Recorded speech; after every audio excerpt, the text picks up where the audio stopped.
Brilliant. So I'm Catherine Desai. On behalf of myself and Raj from the University of Houston, I'd like to welcome you to PATIO Conversation 16. Thank you very much for joining us. This conversation is under the theme Landscape, Ecology and Environment. It's the second talk in this session. This theme addresses issues of ecological significance at a point at which our actions increasingly exert impact on the Earth's ecosystem. The long view that emerges from exploring relationships between development and ecology in a historic context opens questions with relevance to contemporary practice and contemporary responsibilities. Papers in this theme consider changes to landscapes and ecologies, relationships between infrastructural developments and environments, or at an architectural scale, and analyze passive climatic strategies or natural building materials, including those associated with tropical modernism.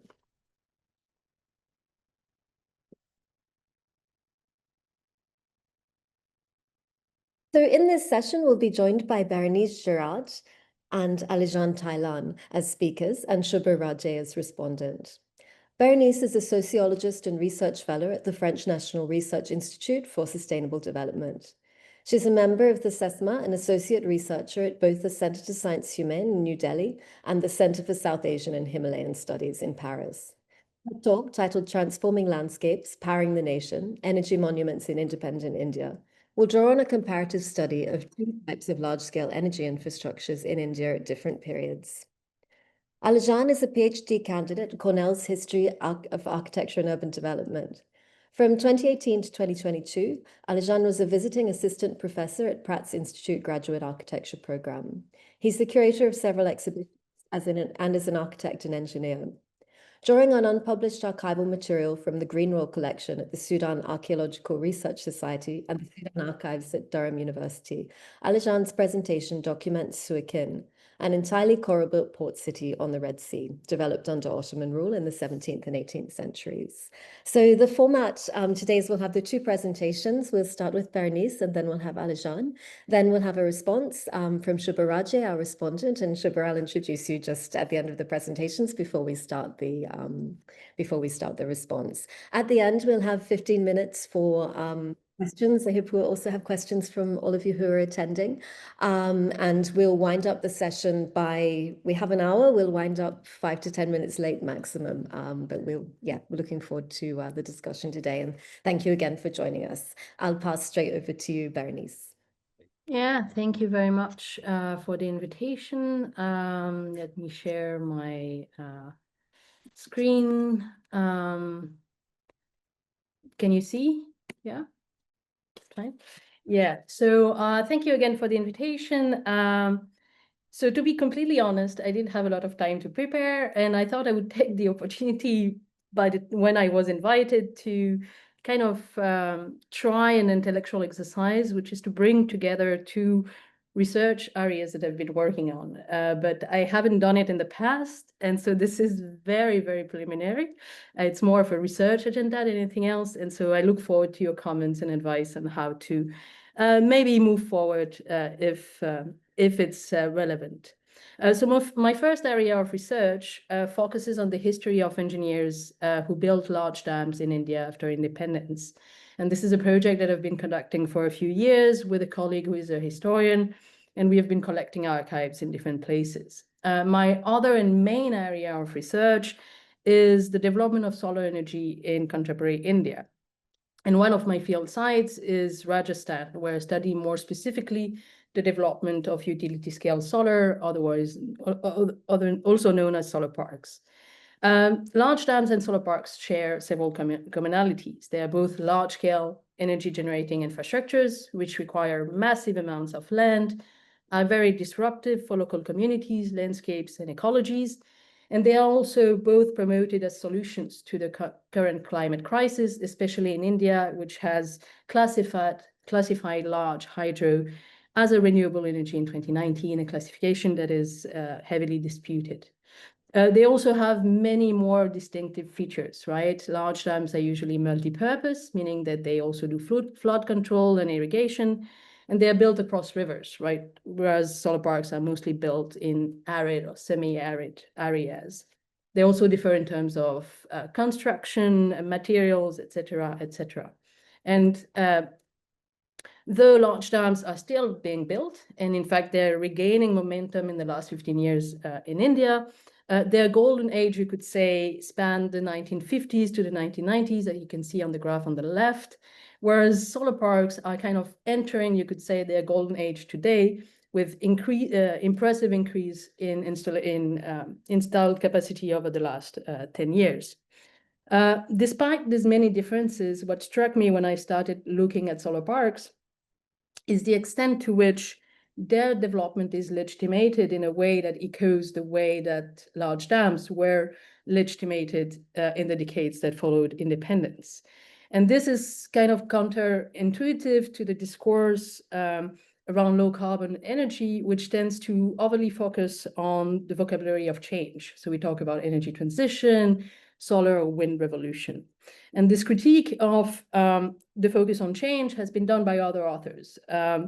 I'll cite a couple. So Fressoz and York and Bell have critiqued this idea of a transition, saying that a transition implies a substitution, right? That the development of solar and wind energy would replace coal, displace coal and other fossil fuels, when actually what you see in current dynamics is more of an addition of sources of energy. Another critique is the ones that has been developed by authors such as Sujata Raman or Marie Forget, which who talk of a fossilization of low carbon energy. In other words, the fact that the way low carbon energy infrastructures are being developed, the actors involved in their development, the modes of financialization of these infrastructures are starting to resemble the fossil fuel regime that they're supposed to supersede. An example of that is if you look at the largest solar developers in the world, it's mostly fossil fuel companies. So concurring with this work, my objective today is to present what could be a research agenda of characterizing the changes and the continuities between contemporary low carbon energy development and existing energy regimes by comparing large dams in the 50s and 60s to solar parks today. It's of course very tricky methodologically because I'm comparing two very different technologies at two different periods. And so I look forward to your insights as to whether it's even worth trying. In terms of sources, because I had limited time and it's just new, I'll mostly focus on discourse analysis, and I'll look at printed materials for dams and at interviews, gray literature, and media coverage for solar parks. And I'll present to you three mechanisms, what I've called mechanisms of legitimations, way of to legitimate these infrastructures and their build and their construction, which is, I'll come to that, their packaging as monuments of modernity and national endeavor, the use of maps and quantification techniques to legitimate the development, and also the obscuring of their environmental and social consequences. So I borrowed the term energy monuments to French historian Fanny Lopez, who in 2019 in her book coined that term to describe how electricity generating infrastructures in the 20th century, as they were kind of pushed out of the cities and into the peripheries, also underwent an aesthetic revolution. Whereas they tended to be hidden and or concealed until then, they grew bigger, they grew more imposing, and they became architectural landmarks in themselves. She takes the example of EDF, the French electricity company, and the nuclear power plants that it developed. And she shows how in the 70s, the company started putting a lot of emphasis on the architecture of their plants, opening them to the public for tours. So here you have the nuclear power plant in Chinon and this kind of beautiful bowl that they have made. Gabrielle Echt has also studied the history of nuclear power plants in France, and she kind of tells the same story, right? How nuclear power plants were used a kind of a symbol of the modern French nation, and how they were compared to French castles and cathedrals, and they were kind of a modern, new modern identity for France. So in my presentation, I will slightly reframe the term energy monuments to understand it as energy infrastructures of large or very large size, which are, in my opinion, packaged in a specific aesthetic to provide certain visions of modernity and of the nation. And my argument is that the aesthetic in which solar parks and large dams are packaged share several similarities, and that in both cases, they help legitimate their development. So the first element in this aesthetic is gigantism. Large dams built after independence had reservoirs, and they still do, of hundreds of square kilometers.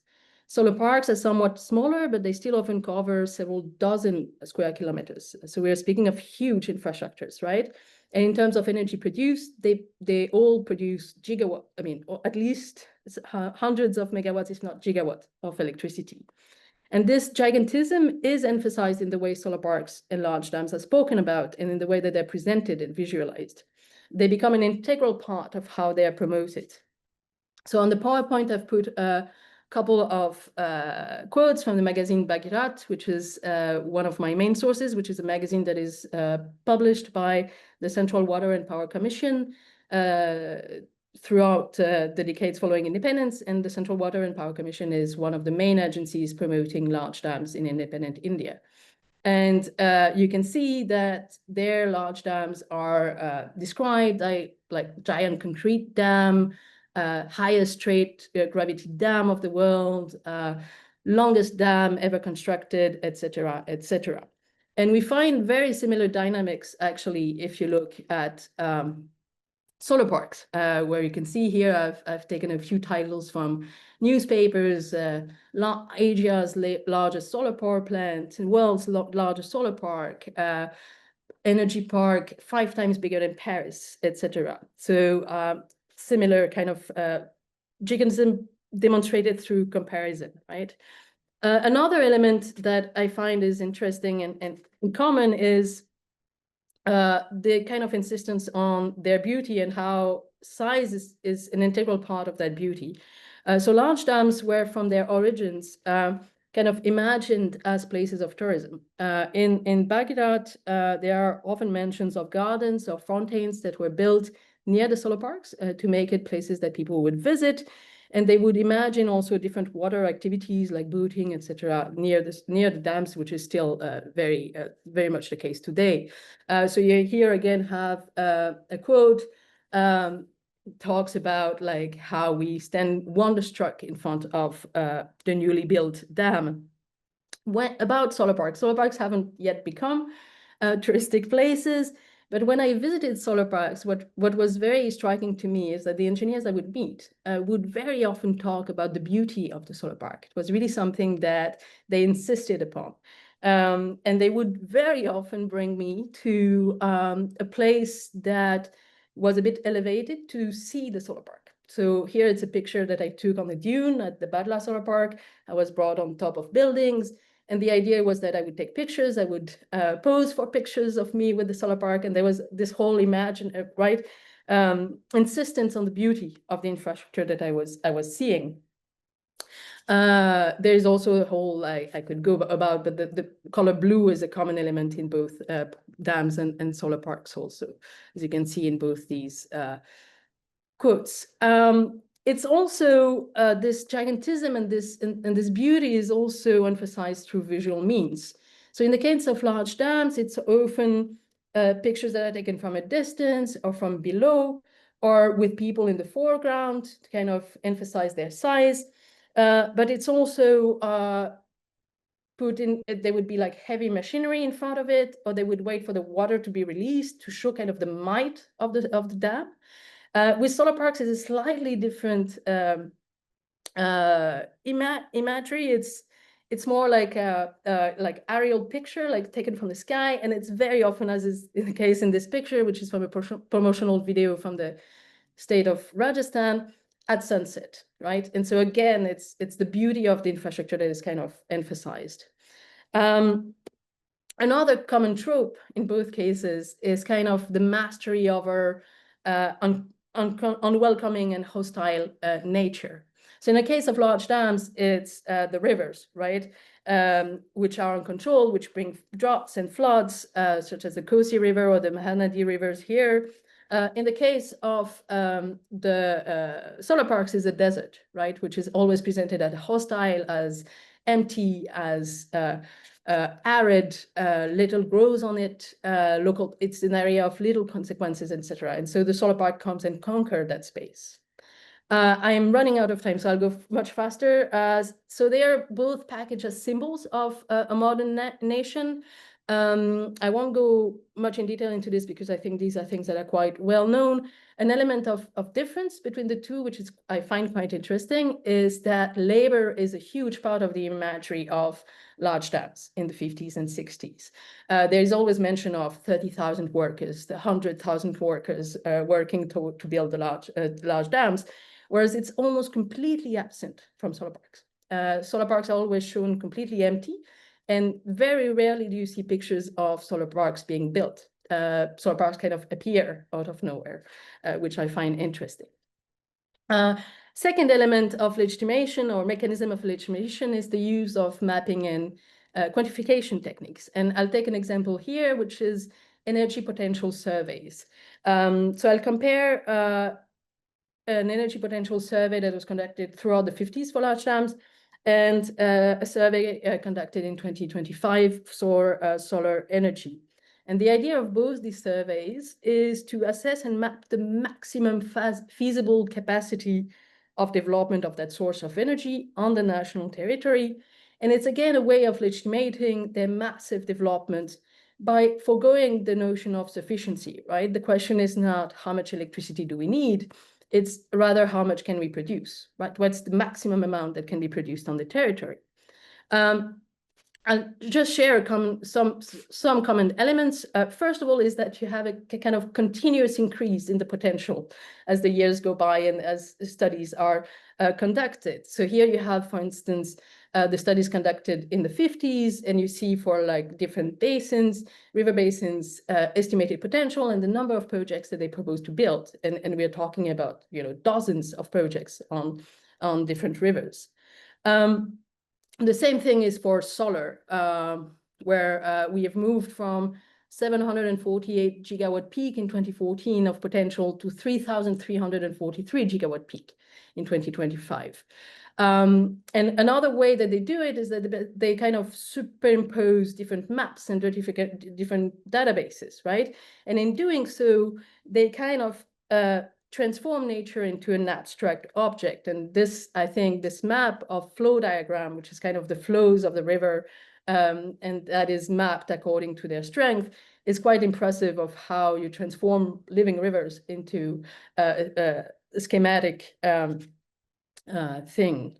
In the case of solar, one important element is the fact that they use mostly wasteland. So the idea is that solar will be developed on wasteland.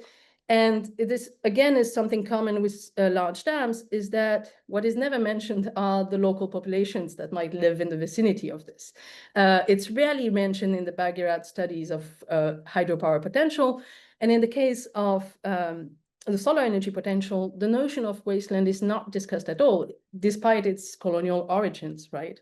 I'm going very fast on this, but that's basically the ideas I wanted to mention. And then finally, last mechanisms that I find are common is that in both cases, these infrastructures, they have massive social and ecological impact at the local level. I can come back to that later if you want in the discussion.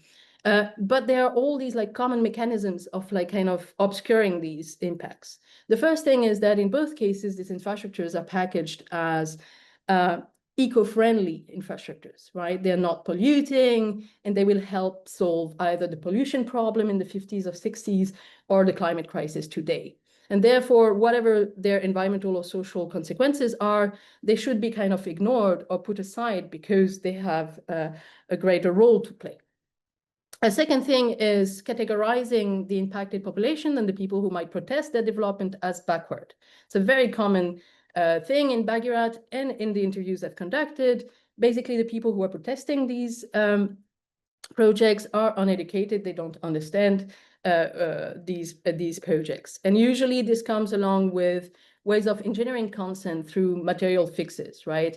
Houses, labor, work, drinking water, etc. So what was done by public agencies in the 50s and 60s is now done through corporate social responsibility programs, but kind of the same thing.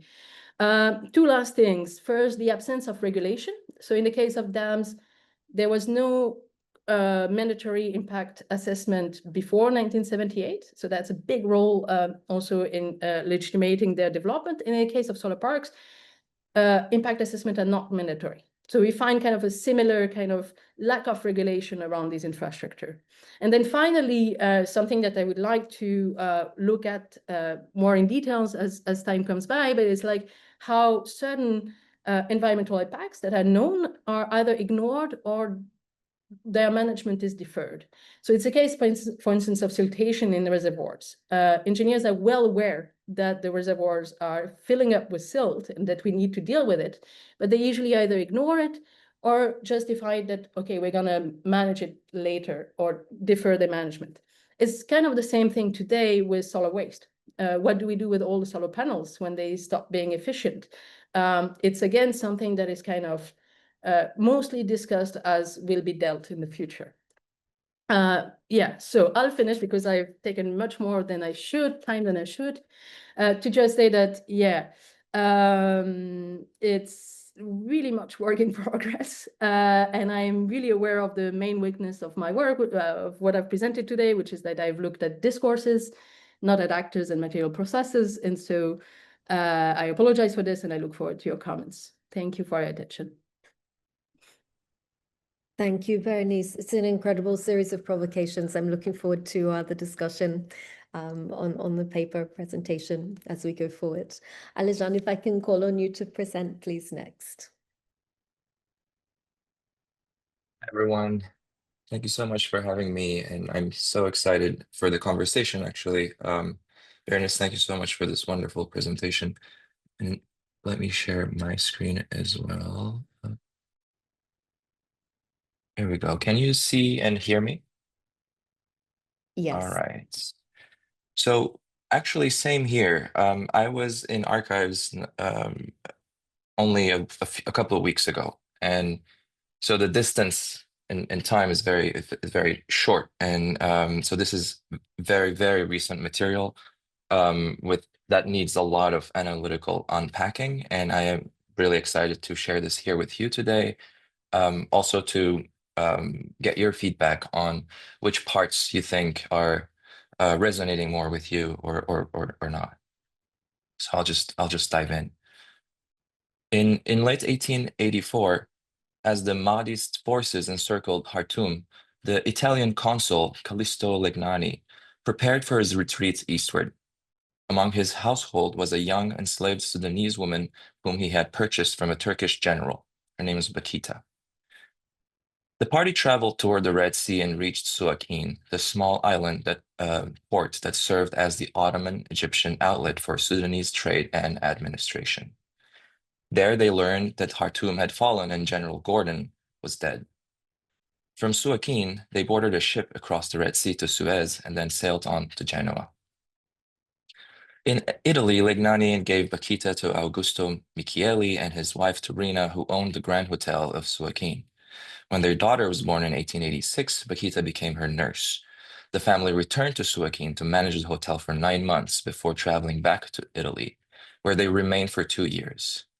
Only later, after she refused to return to Sudan, would Bakita enter the Canossian convent and eventually become known as Saint Josephine Bakita. Suakin thus appears twice in her life, as a point of flight from a collapsing interior and as a place of temporary settlement and work. The port that framed these crossings was a city built from the sea itself, its harbor ringed by coral reefs, its houses quarried from the same material, its economy sustained by the movement of people and goods across the Red Sea. Suakin occupies a natural lagoon about 50 kilometers south of modern Port Sudan. The island's topography is the result of coral growth and erosion. Reef ridges enclose calm water and create a narrow navigable channel. Those same reefs provided the city's building stones. Masons cut blocks of dead coral, left them to dry in the shade, and set them in lime mortar made from burned shell and limestone. Because coral is porous and fragile, exterior surfaces were protected with lime plaster, and timber tie rods were inserted through walls and arches to absorb movement. The result was a composite system: coral core, plaster skin, timber ligaments, kept in balance by cyclical repair. Houses were whitewashed repeatedly to renew the plaster's salt resistance. Timber ties were replaced as they decayed. And projecting roshans, carved wooden balconies that shaded and ventilated interiors, moderated heat while they maintained privacy. The coral city was therefore not a fixed object, but a living organism, one could argue. Its stability depended on continuous maintenance. At the scale of the harbor, the same geomorphology is organized into an urban form. The densest quarters lay where the reef edge permitted deep anchorage. Narrow alleys followed the coral contour inland. The reef's dual nature, protection and obstruction, gave the city both its prosperity, but also its limits. In this drawing from the 16th century by a Portuguese, you can see the edges of the coral reef that are marked as within the water.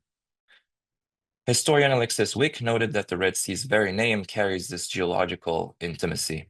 Ottoman sources often referred to it as Shab Denizi, the Coral Sea. Quote, "Such Ottomanist corals admittedly need not to be read," Wick wrote, "but it cannot be denied that corals hold a unique place in the portrait of the sea and in its very definition as a historical object." Coral determined not only navigation and settlement, but the linguistic and cultural imagination of the region. And Wick recalls the biblical wreck of Jehoshaphat's fleet at Ezion-Geber, invoking the Red Sea's long association with both passage and peril. The same formations that sheltered ships were also destroying them.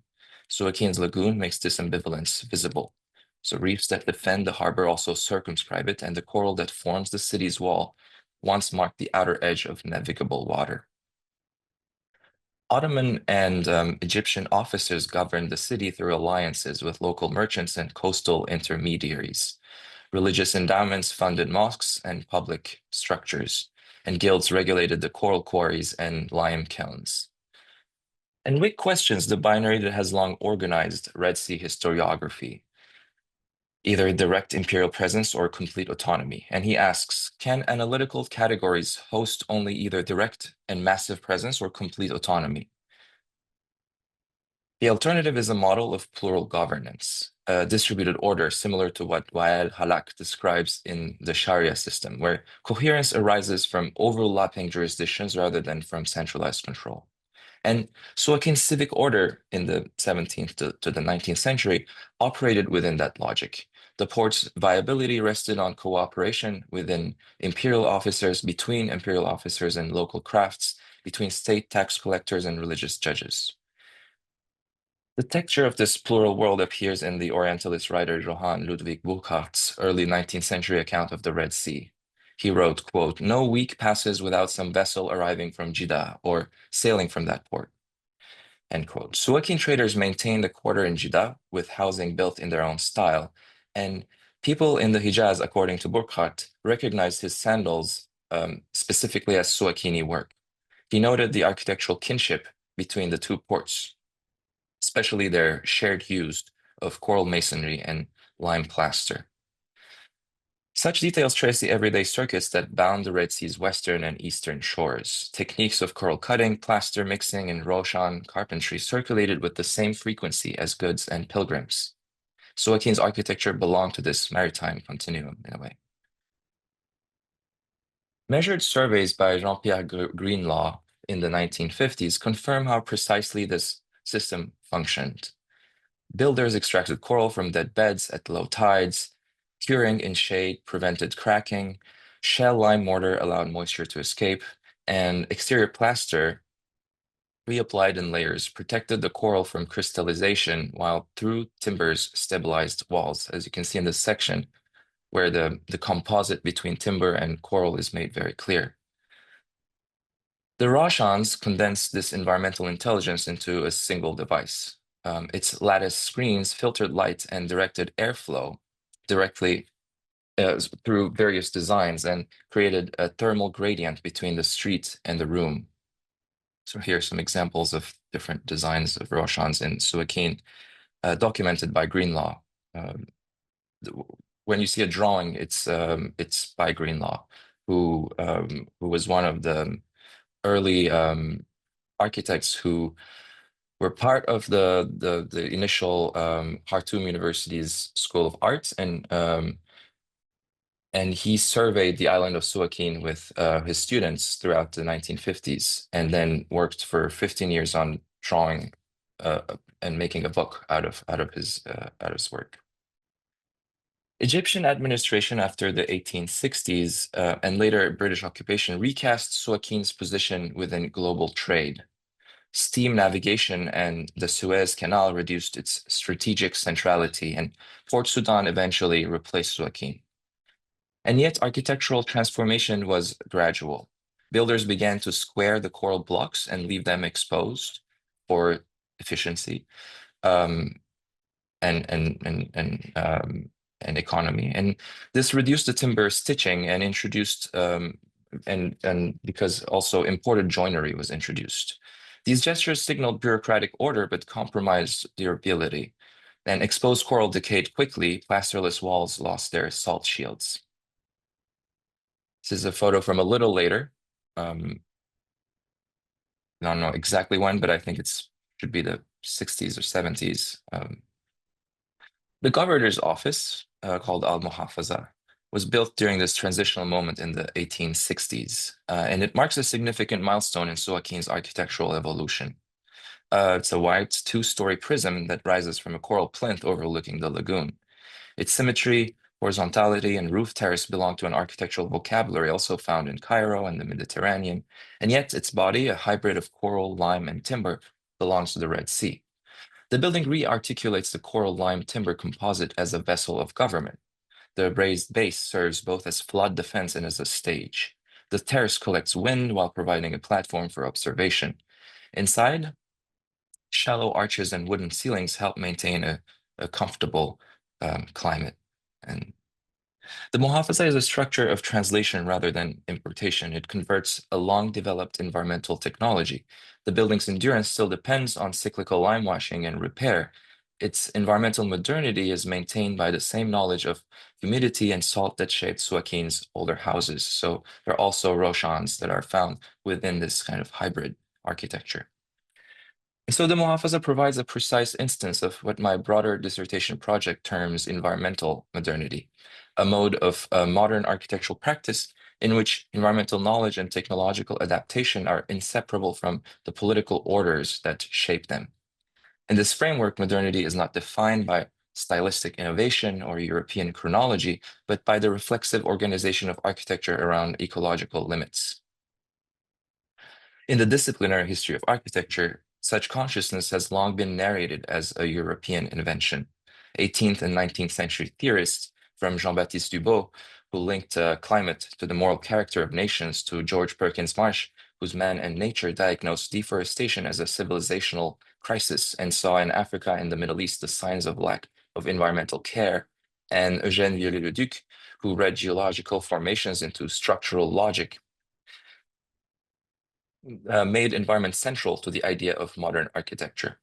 Yet, these genealogies also produced racialized geographies. Africa and the tropics appeared as spaces of climatic determinism, Europe as the locus of conscious adaptation. This project provincializes that history by locating environmental modernity not in European discourse, but in the material practices of 19th century Africa.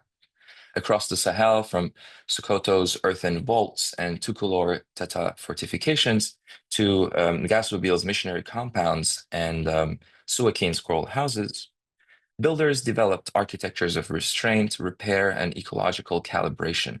And these were not pre-modern survivals, but active technologies of adaptation formed within trans-imperial exchanges and local knowledge systems in the 19th century.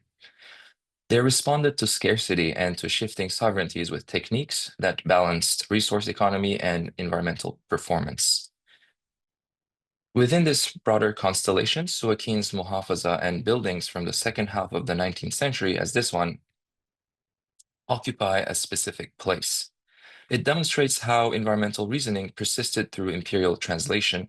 The building's modern facade did not abolish the coral system, it depended on it. Its performance, its breathability, its regulation of heat and salt arose from the very material practices that 19th century modernization elsewhere sought to replace. Environmental modernity as developed here describes precisely this convergence. It names the condition in which architecture becomes a technical and political medium for managing environment within transimperial pressures. In the Sahel and the Red Sea, it took the form of coral walls, earthen walls, or missionary compounds, structures in which ecological intelligence and imperial negotiation were inseparable.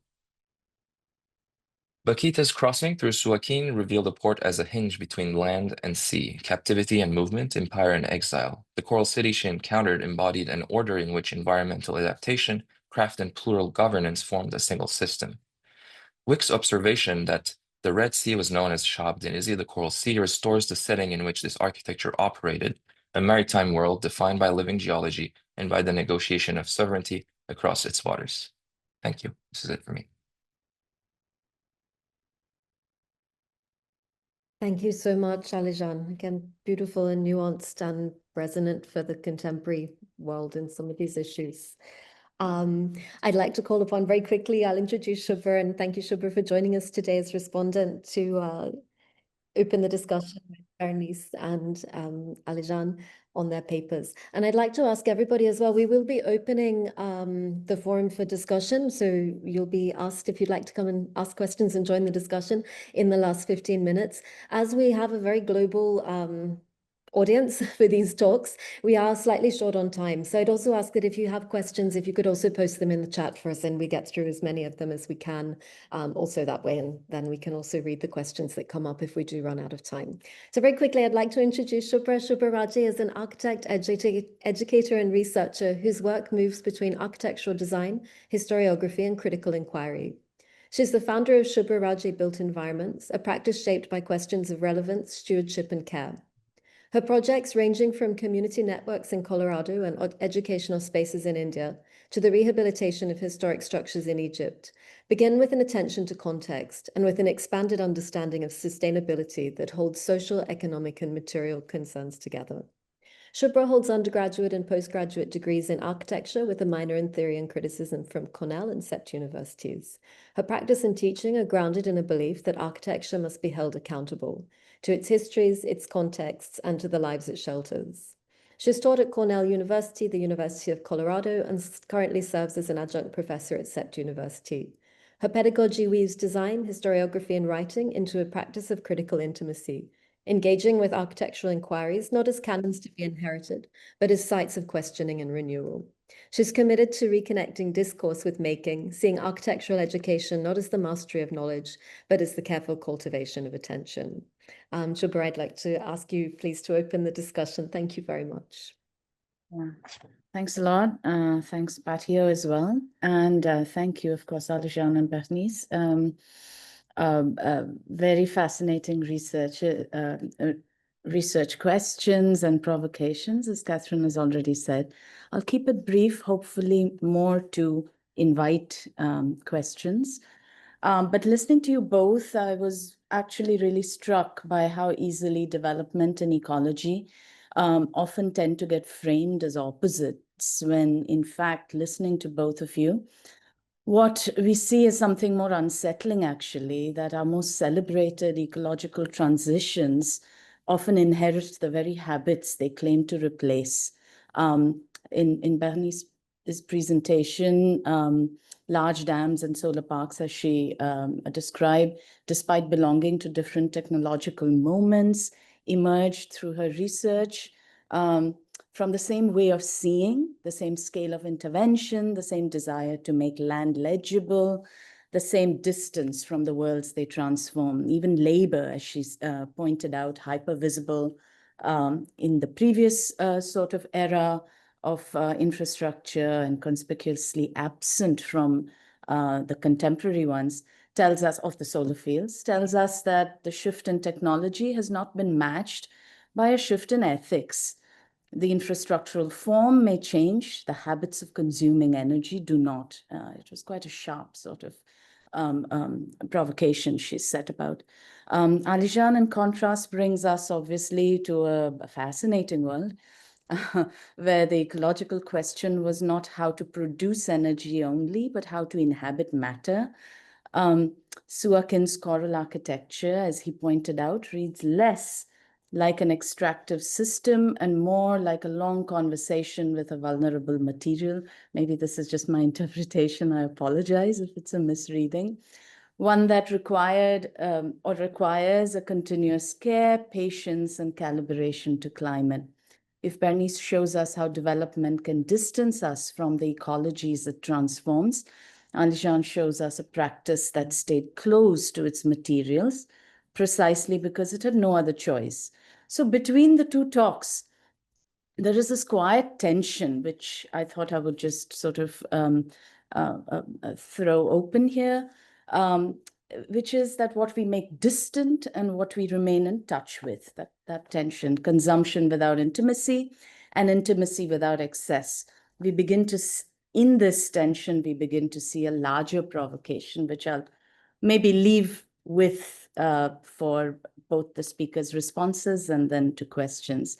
And that provocation is really ecological responsibility is not merely a technological shift, both papers seem to in some way point at, but a shift in how we imagine our relationship to the worlds we build.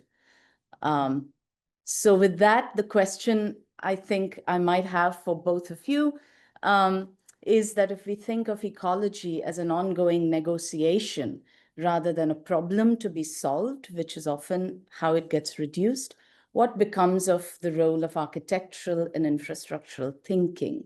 What kinds of practices, design, maintenance, governance help keep that negotiation alive? So I think if either of you, through your work, have any thoughts, and after which, Catherine, I think we can just open it up to other questions.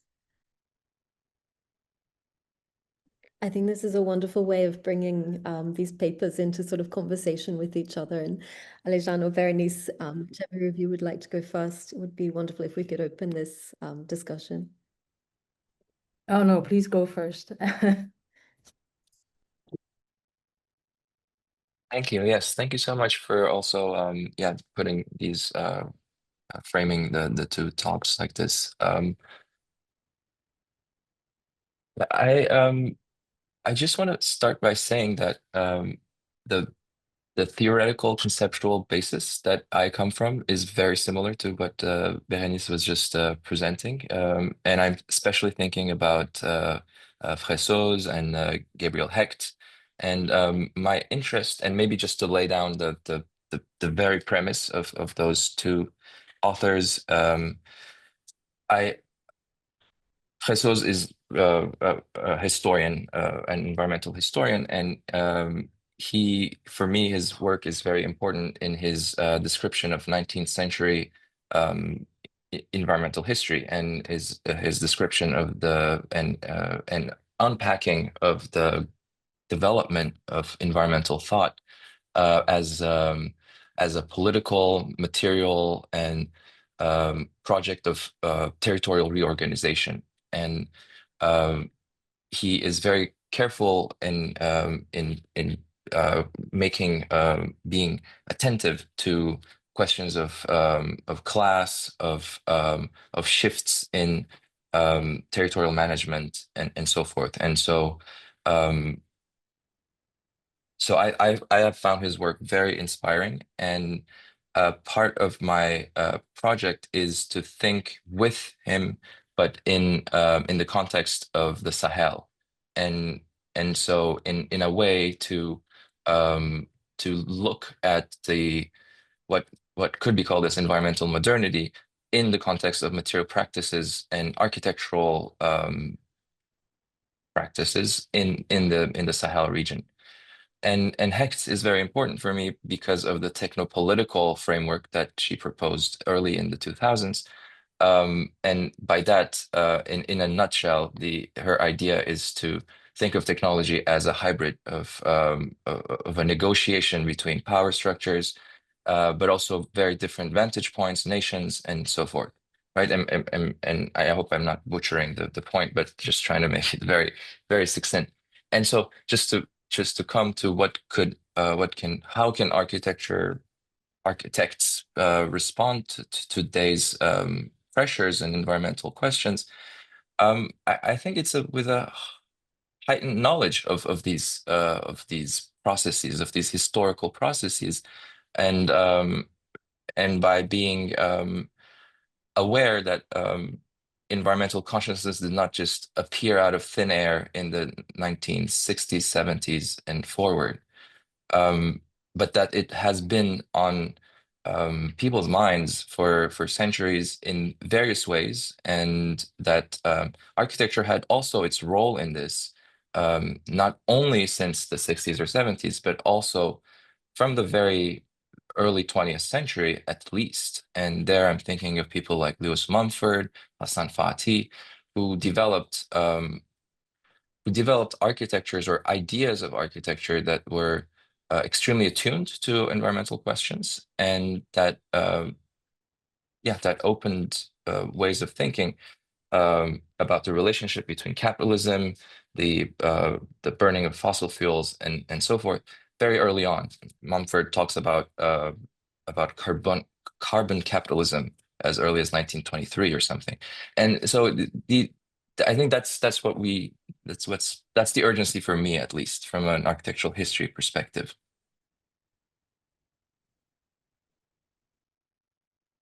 Yeah, fantastic answer, Ethan. And fantastic discussion, Shubhra. Thank you so much. Difficult exercise in the limited time that you had. And I really like your comment about ecology as a negotiation rather than kind of something that has to be solved by technology. It's I don't know what to say, actually. I think it's a very interesting idea. I think it's been there, and it is there. I don't think it's the dominant kind of perspective, right, on ecology, and it's definitely not what is at least visible in most cases. I completely agree that environmental consciousness does not appear out of thin air in the 60s. The engineers who build large dams are very conscious, and they kind of come up with an environmental argument for the building of large dams, right? And so this is something that I find interesting in the cases that I'm studying, is how in both cases these infrastructures that are that have huge ecological impact are packaged as environmental solutions to problems of the time, right? And so, yeah, I'll stop there just to say that, yeah, that this is leading me to a lot of reflections and thinking. Thank you. Catherine, I think there are a lot of questions in the chat, which maybe would you be handling those, or how would you like to? I think we can call in some questions from the audience. There are questions for both Alican and Bérénice. Maybe I'll take them in order. Do we have Maurice still on the call with us with a question for Bérénice? If you're still here, perhaps you can ask that question in person. And if you've dropped off the call, then I'll read it. It's an interesting question.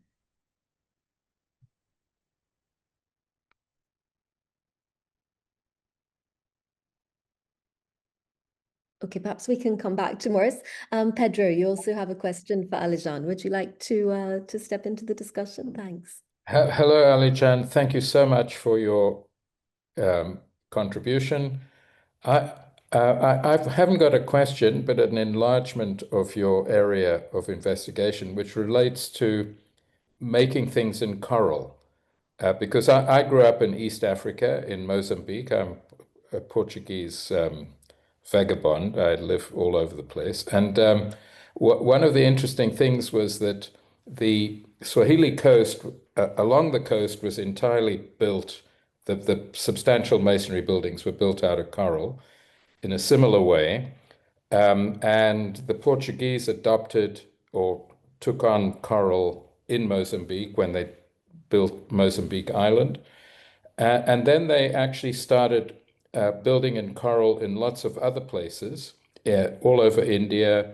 And they took coral for fortifications in Brazil, and the Spanish did the similar fortifications in Mexico, because coral only exists on the east coasts of continents where there are warm currents. I mean, there's no coral in the Atlantic on the eastern side of or the west coast of Africa.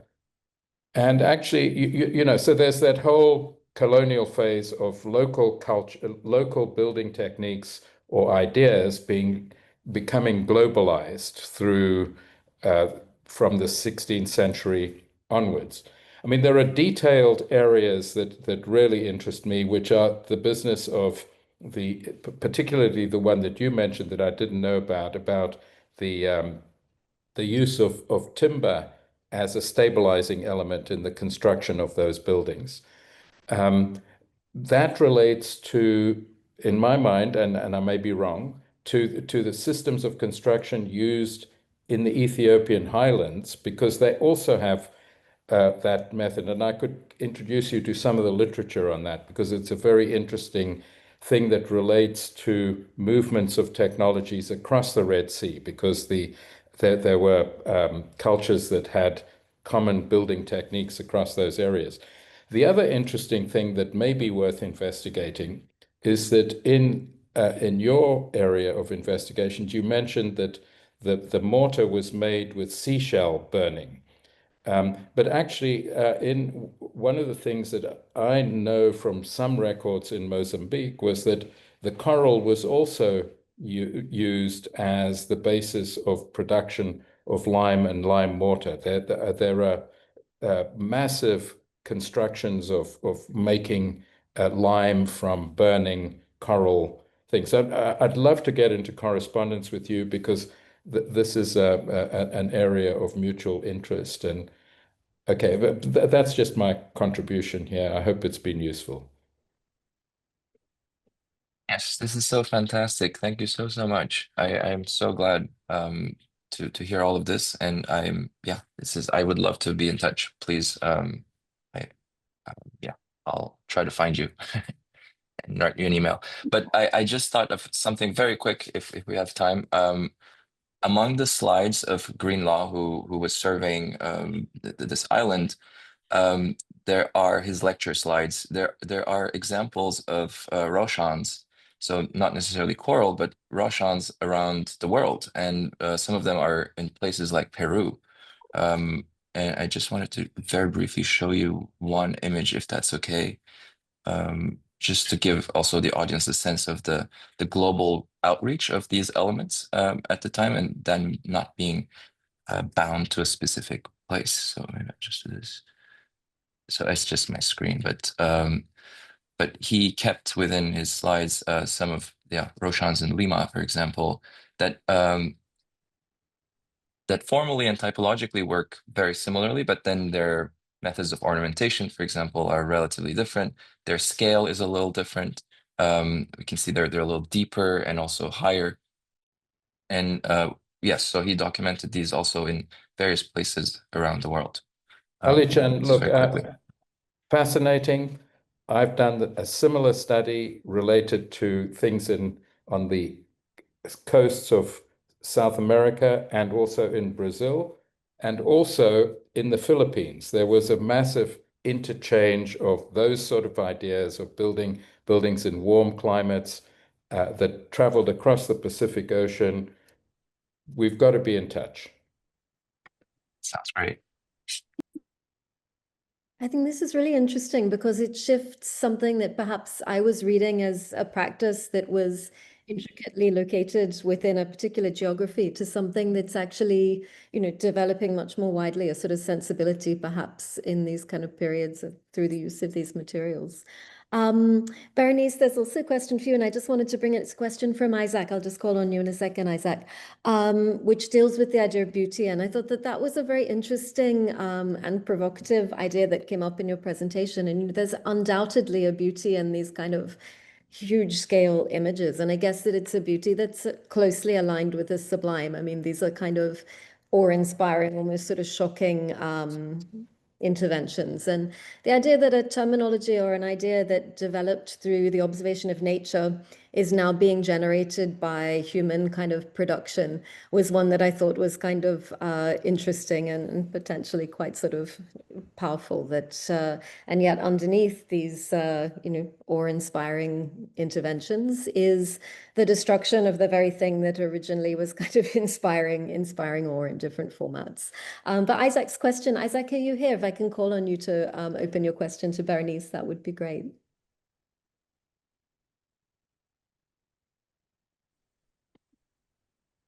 I don't have a question, it's just an observation on aesthetics, because the Indian engineer was meant to serve the British. So they were not supposed to have too much ideas. So they were just supposed to like solve problems. So that is why I think in India, engineers don't have any imagination of beauty, but they want to do big things. So that is why I think, and there's a lot of work that is on Indian engineering that is coming about. So it is kind of worth looking into. And I mean, I'm also in the very early stages of the work, but yeah, the Indian engineer supposed to be should first be looked at before we look at, bigness and things like that. Because especially when you have statues and, the country is full of these large statues that is coming up and large mega projects. These, I think, are coming up not simply because they want to show that we can do big things. That's all. I don't have much to say. Yeah, no, thank you for your comment. I saw the interestingly as an architect, I think we tend to impose beauty on things which may or may not exist. But disciplines such as engineering simply has no interest in beauty at all. They just want to show that this is what we have done and that is it. I mean, if you talk to an Indian engineer, that is what you effectively get. So as a community of professionals, they are slightly on a pragmatic side, and so that's, yeah. Yeah, thank you for your comment. Interestingly, the reference that you mentioned, the book by OUP is actually a book edited by the colleague I'm working with on the history of engineers of large dams, and I have a chapter in it. It's a project that I was part of. I did my PhD in it, and I might disagree with you. I think engineers have share a certain aesthetic, especially engineers building huge infrastructures such as large dams or solar parks. They share a certain aesthetic, an idea of the beauty of the infrastructures that they're building. And it has to do a lot with size, right?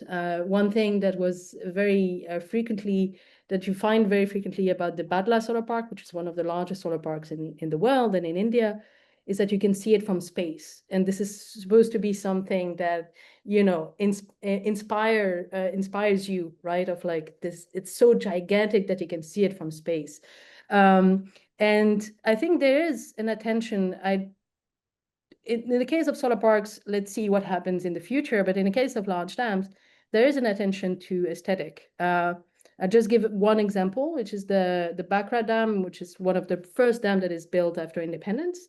They actually call on Le Corbusier to come and kind of design touristic activities around the dam, and they want him to build a monument to honor the workers who have built the dam. It doesn't happen in the end, but from the get-go, from the 40s and 50s onwards, there's this idea of making these places of like kind of showing their beauty, which I think is interesting.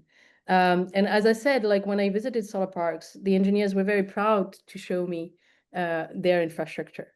And they would bring me to the places where you could see them. They would say, you should come back in the evening. It's so beautiful with the light. There was, I think, a pride of the beauty that what they had constructed. And just to very quickly about the question that Maurice asked in the chat, whether these infrastructures can ever truly belong to the local landscapes, I have very high doubts, especially because they are so big, they cost so much money. So it has to be kind of very big external actors that come in to fund them and to build them. So I think that's a huge part of it. And one thing that, again, differentiates solar parks from large dams, I think, is kind of their time frame, both in how long it takes to construct them. It's a decade or more for a large dam, right? A solar parks, if you go fast, it's a couple of years. And it's the same thing for deconstructing. A large dam is a very difficult thing to deconstruct, right? So it's there to stay. Whereas a solar park, you might be able to take out the panel in a matter of days, right? You might leave some cement in the sand, but it's not visible, or sand will cover it soon enough. And so you kind of can make it disappear very quickly. So I think that's also an interesting element of difference between the two. Yeah, I'll stop here. It's very interesting, this idea that you can make, you can reverse, you can make the infrastructure disappear again. And I'm wondering, though you can make the infrastructure disappear, you can't necessarily bring back what was underneath it. In the sense that disturbed landscapes tend to be colonized by particular species that do well in disturbed soil, for example. So, and I think this stems from the idea that you raised, Bérénice, of the sort of colonial classifications of wastelands, and the idea that these spaces don't have anything of value in them, don't have anything recorded within them, so that to build these infrastructures and then take them away again is seen somehow as a kind of neutral act. And I'm really keen to see if in your research, it would be amazing if you were documenting the dismantling of any facilities as well as the kind of newly constructed, and to see perhaps what gets left behind. Yeah. And likewise, I suppose for you, Alican, we think about the sort of beauty of what you showed was incredibly beautiful, and it's made from a natural kind of material, and we sort of think about the beauty of that action. But I guess likewise, the coral is dead, so it's being sort of taken out. But the longer term changes that are made to the topography of the sea, these kind of impacts are perhaps something that we think of when we think of these large scale infrastructural projects, but we don't think of when we think of the kind of incremental, very kind of ecologically and at least climatically situated building practices. But actually we are making, in the same way, a kind of transformation change in what was there before. So I don't know whether it's just something that kind of interested me. We have a couple of questions more. I know that because of our timescales, I know, Alican, you have a commitment and that you will have to leave us. We're incredibly sorry to leave you. If you can stay for 5 more minutes, that would be wonderful. But I do understand if you need to wrap up. Are you okay for 5 more minutes, or you need to go? Yeah, brilliant. Okay, then we have time for perhaps a couple more questions. Perhaps, Sarah, could I bring you in? Actually, hang on a second. Maybe we can take Neil, who has a question, I think, to both panelists, and then we'll open up with Sarah. Bérénice, if you're able to stay a couple more minutes, that would be great. Neil, are you still here? Would you like to ask a question? Hi, thank you so much for your talks. They were really interesting. I just had a quick question on, the way we sort of have a relationship with the world around us, and how, in both talks, nature was used, or natural resources were used, one to generate, generate power, which is, for people, and the other was to extract maybe these corals, or using the timber, or using the water surrounding the island as a means of travel, or connecting with the world. So I was just wanting to understand on how we can move beyond this human-centric lens, and have a more reciprocal way of engaging with these natural elements, and sort of bringing that into the conversation on future use of energy, or future use of how we develop cities, maybe?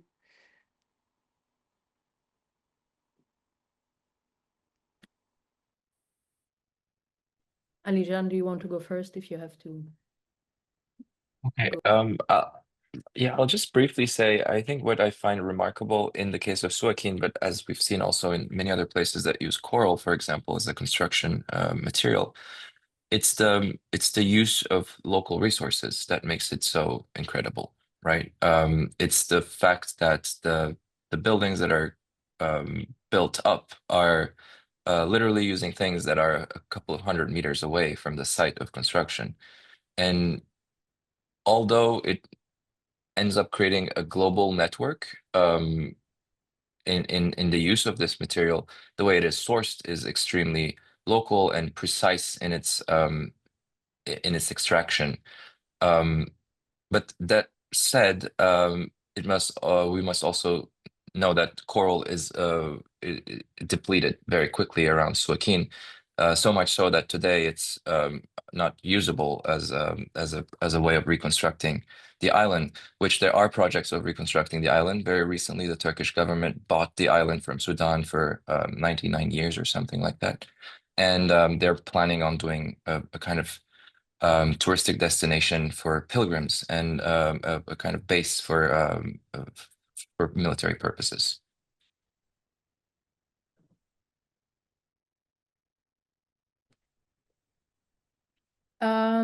Yeah, I mean, can we imagine more reciprocal ways of engaging with the natural world? I'm pretty sure we can, because I hope so, at least. I think one of the things that is common to both my objects of study is what I said in the presentation, or what I tried to say in the presentation, which is how the nature in which these are built is kind of disregarded as being hostile or dangerous or empty. Especially the case with the desert, right? That it's presented as a space where you have no fauna, you have no flora, you have no people, which is neither of these things are true. And so I think unless and until there's a change in the way we think of these spaces, and for instance, by deconstructing the term wasteland, I don't think we can. And to answer the question of Pedro regarding exploiting the shade under the PV panels, it's the biggest kind of upcoming solar revolution that everyone talks about. It's called agrivoltaics, right? It's this idea that you're going to put panels 2 or 3 meters high, and then you're going to have fields below to either grow plants or have cows or whatever.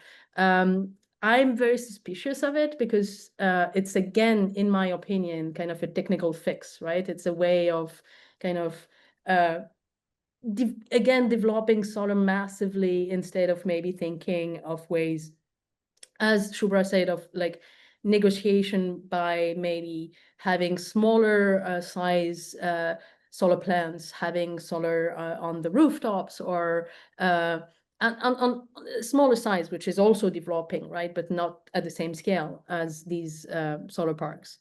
So yeah, that's my perspective on this. Shubhra, could I call you back in briefly before Alican leaves us, and then Sarah will come to Sarah's question to Bérénice. In terms of responding to Bérénice or to the question? Anything that's come up over this kind of discussion following the papers that you'd like to pick up on? I think taking some would be nice too. No, these are. I got absorbed in the back and forths, because obviously there's a certain specificity and detail that people working in the particular field bring. So those conversations always populate more general reflections. But I'm sort of continuously reminded how architecture's always, in some sense, worked between making the world available and making the world livable. And again, some of these discussions have been making me think this. And sort of probably what we might stay in touch with and what we might stop rendering distant, these sort of questions, whether through scale, technique, narratives, etc. So again, sort of zooming out, these are some of the questions around architecture, landscape, ecologies, etc. that are coming up. But yeah, nothing terrifically specific, just these sort of thoughts that come between papers and between sites of investigation. Yeah. Which I think are an important way of thinking about how these kind of discussions of historic projects enable us to push discussions in the contemporary world, no? Yeah. I think. Yeah. I think, thank you. We have Sarah, we have Amit, and Alican. I do understand if you need to go. I please stay until you can, and when you need to go, please feel free to drop off the call. But I would like to thank you so much for the paper and for the discussion. It's been beautiful and really amazing to see this work developing, and I hope that we can maybe tap back in. We haven't had any repeats yet in PATIO, but I do think the work that the two of you are pursuing here, I would really love to revisit again in a later session if you would be happy to come back and sort of show us how things have been progressing. But yeah, thank you very much. Absolutely. Thank you so much. It was an immense pleasure, and I've learned so much. And thank you for the PATIO, the whole team, and Bérénice for your beautiful presentation. And yes, likewise, I really think we should try to keep in touch somehow, and do, if possible, another iteration of this would be fantastic. It Thank you would so be much. And wonderful. I really have to run. Thanks, Alican. Okay, Sarah, bye-bye. could I pull you in on your question, please? Yes, I was just intrigued by the observation that, how the labor was portrayed as also as part of a nationalist discourse, and how it's now almost absent when you look at the solar parks, although I'm sure there's still a lot of manual labor involved, but it's now hidden behind factory walls, perhaps, and maybe it's not even the labor of the nation, but it's also a globalized labor force. So how does that change? Yeah, then reading Amit's question, how does that change the narrative in which we package these projects? And I wonder if you will be tracing, back these global connections into the manufacture of these, or the production of these solar parks. Yeah, thank you very much. Yeah, the question of labor is very interesting. Also because it's a topic of conflict locally where these solar parks are built. Because what happens is mostly solar park developers have workers come from regions of India where labor is very cheap, so Bihar and UP, and they come, they spend a few months there, they build the solar park, and then they go back. And so that's a huge complaint from the local population, because they say, okay, we were sold potential work, and that doesn't come up. I think it has something to do, and I would like to, study that question further in both large dams and solar parks. But I think, yes, it has to do something on how clean energy is packaged today. There is kind of this aesthetic of emptiness, right? Of just land, which is, right? I rarely, almost never see pictures of solar parks with people. It's just technology, right? It's just solar panels in the desert that is also imagined as completely empty.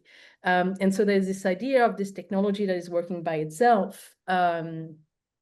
And people are also excluded from that space because these solar parks are surrounded by walls that prevent any kind of animal or person to go inside, right? Because they're accused of wanting to steal the panels, which I have my doubts about that, but yeah, that's the main argument for it. And so, yes, I think there is something to be said about this aesthetic of clean energy that is clean, meaning kind of empty, right? It's just the solar panel. It's nothing else, which I would have to, study more in details. And that's why I chose that picture for my presentation, because it was a solar park that was being built. And so suddenly you had building materials there. And that's actually very rare. That's something that unless you visit these solar parks when they're being built, you don't see. Because when you go there, it's just a few buildings and then seas of solar panels. And a solar park, it's very few people actually. You might have a few dozen security guards, people that come in from time to time to clean, and a few engineers who are there, or technical people. But it's in terms of the amount of people who work to run a solar park, it's very limited, right? So there's again this idea of kind of an emptiness of like this great landscape that is just, technology solving the climate crisis by itself. So yeah, I think that's an interesting element to look at further as I continue on this. Do you feel for the dams that there was more information recorded of what was there before versus what becomes after the construction? It seems that the sites that solar parks develop on are sites that haven't been surveyed in detail, for example, in terms of perhaps the social uses that are going on in those sites, or perhaps the kinds of plants, kinds of ecologies that are growing in those places. Do you have any research, or are you looking into it, or what the sites were before they became solar parks, and whether there was, obviously there's mapping that legally denotates the land, and there's land ownership documents that presumably change hands before the solar parks are created. But I'm guessing that if they're kind of seen as fairly unremarkable places, that there's very little sort of photographic or other documentation that might allow us to evaluate what has been the impact of the intervention, even if it's taken away again. Yeah, that's an interesting question. I think in the case of large dams, we also benefit from the work that has been done extensively by environmental activists, right, over the years and decades that have kind of documented the impacts of these large dams. And so we do have huge amount of data on how these dams have changed local ecologies, right? And I think it's still being done in the case of solar parks. It's coming up because there are a lot of people at the local level who are kind of protesting and trying to change the way these are built by fighting against this idea of wasteland, cataloging uses of these spaces by different categories of population, cataloging also the flora that is there, that is often taken out, or the dunes, because land needs to be flattened. These kind of things is, I think, currently happening. And so what I'm hoping is that maybe in 5, 10, 15 years from now, we will have real, powerful documentation of how these solar parks have actually changed these places. Yeah. Really interesting, because I think without that documentation, it's very difficult to argue for the necessity of finding other forms of, solar park design or development or even location. But if that information is there, then if you're able to assess the cause and effect and the benefit versus what's lost, you're able to have a more nuanced discussion about what should or could be, So that will be very exciting to see that come to public availability. Amit, thank you. I see your question also related, followed on from Sarah's, and has been kind of answered also. Does anybody quickly, I'm aware that Bérénice, you're probably also running short of time. Does anybody else have any questions that you would like to ask, or any points you'd like to make, any comments you'd like to make about the presentations today or the issues that are covered in the talk today?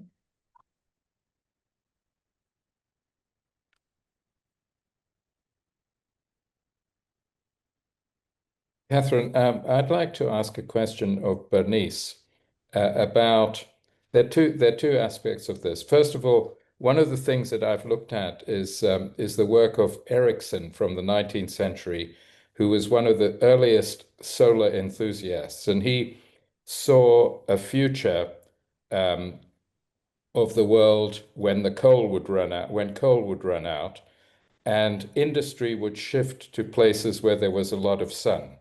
He said that the European industry would die and it would all move to the Sahara. And he was quite an important guy. I'd like to correspond with you because I could introduce you to the writing about Ericsson.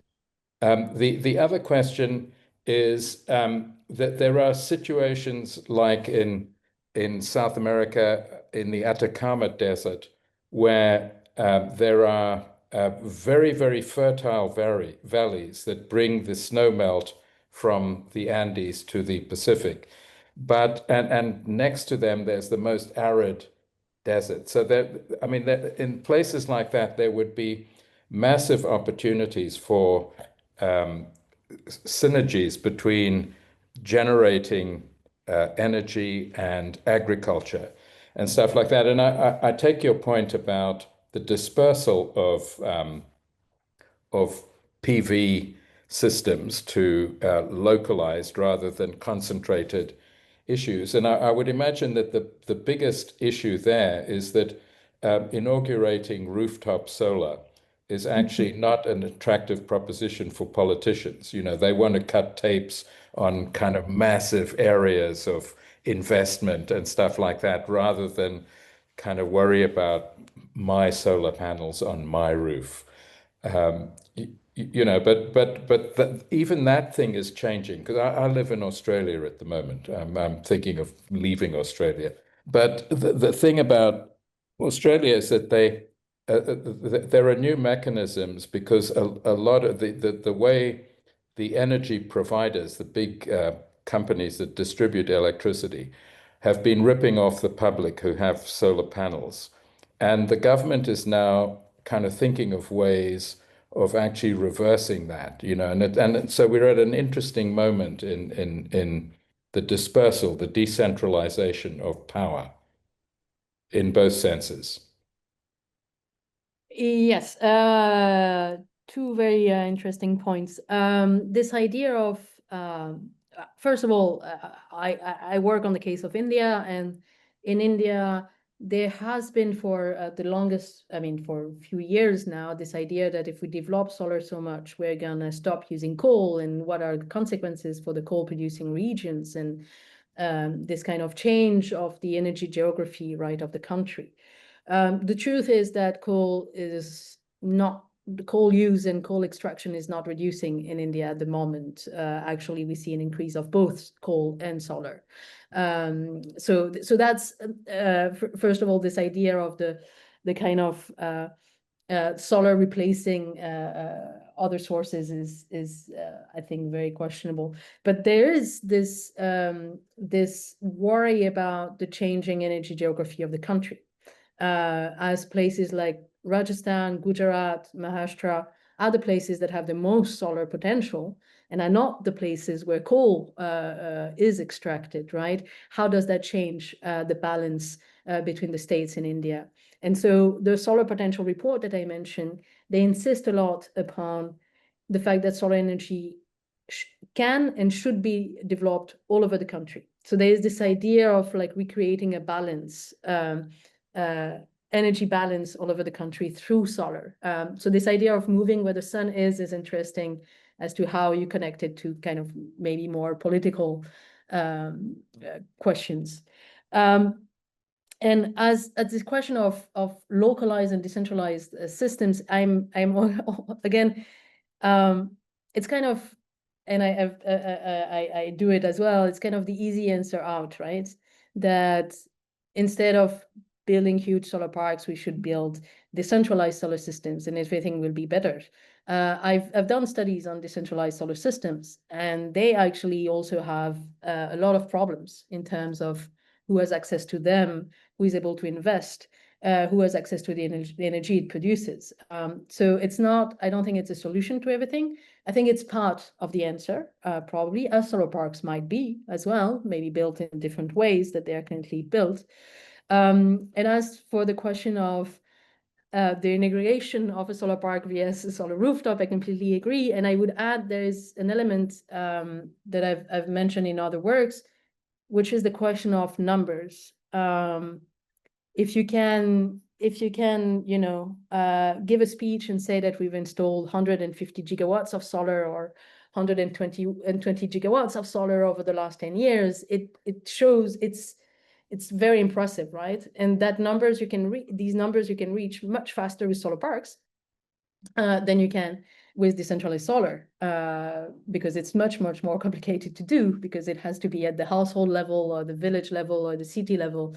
So I think there is a huge element to that, of that in this. Yeah. I think there I will have to draw a close. We're half an hour over our time. Just before I hand over to Amit and Sarah, who've got a message about the next week's presentation. Bérénice, I'd like to thank you so much. It's incredibly important work and fascinating work. And you know, you've raised so many ideas that I wish we had a little longer to continue discussing. And as I said, we would love to have you back to discuss the progress of the research, you know, after time. Sure. Thank you so much for the invitation, and I hope it was interesting. It was fascinating. But like really nice discussion. Thank you so much. you. And I'd like to thank you also, Shubhra, for tying these presentations together and bringing to the fore some of the really critical issues that they represent. And thank you to everybody who's asked questions and joined us today. Sarah, Amit, could I pass over to you to talk about next presentation, next PATIO talks?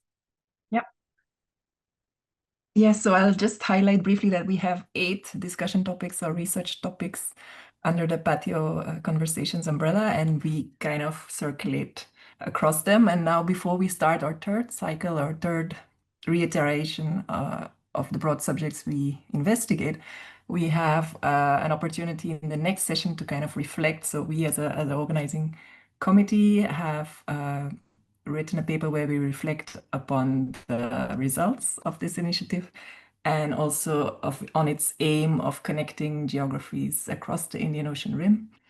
And so that is something that we are presenting or sharing with you in the December session of the PATIO conversations. And then we will be back in January with a conversation on tools of building practice. So we hope to see you then. And you can subscribe to our mailing list so you'll be aware of what's coming next. Thanks for joining us tonight. And thank you, Catherine, for hosting this.